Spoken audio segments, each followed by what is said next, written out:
వస్తున్నాయి. ఈ ఇంటి జాగా మీదేనా? ఎంత ఉంది మొత్తం ఇంటి జాగా? 3 సెంట్లు ఉంది. 3 సెంట్లు బాగుంది. ఏం చదువుతాము? ఎక్కడ హై స్కూల్ నిర్మలా జాతర. ఏం చదువుతున్నాం? సెకండరీ. పెద్ద నాకేం కావాలనుకో? పోలీస్ అయితే అందరు భయపడతారు.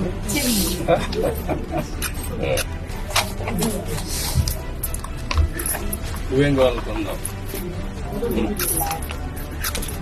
లాయర్ కావాలనుకున్నావు? మీ అమ్మ చెప్పిందా నీకే ఆలోచన? బాగా చదువుకుంటావా?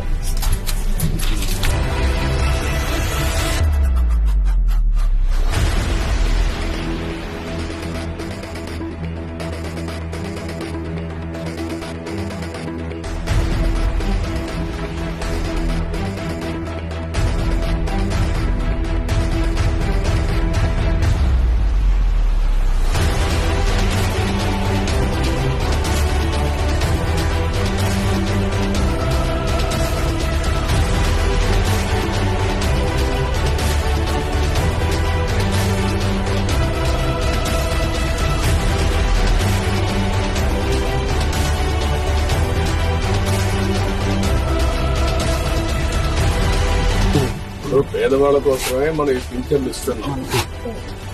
అదే మరిగా నీకు ఇల్లు లేదు, ఇల్లు కట్టేయమంటాం. ఇప్పుడు ఇల్లు కూడా ఒకటి శాంక్షన్ చేస్తున్నారు, కట్టిస్తారు.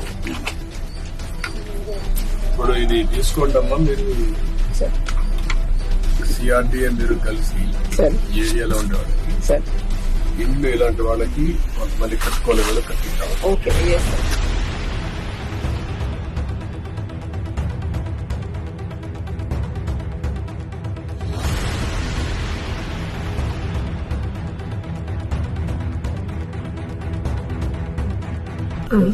దానికంటే ముఖ్యంగా ఇప్పుడు ముగ్గురికి బెనిఫిట్ వస్తుంది.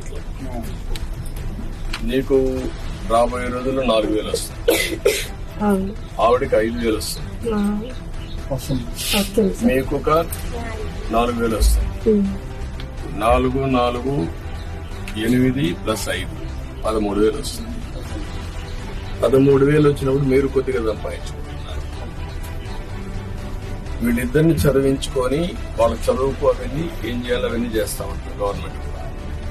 కానీ 10 రూపాయలు సంపాదించుకునే మార్గం ఎందుకు ఆలోచించకూడదు? మీరు ఇంకా డబ్బులు సంపాదించే మార్గం ఏంటి? నేను అన్ని ఆలోచిస్తున్నా.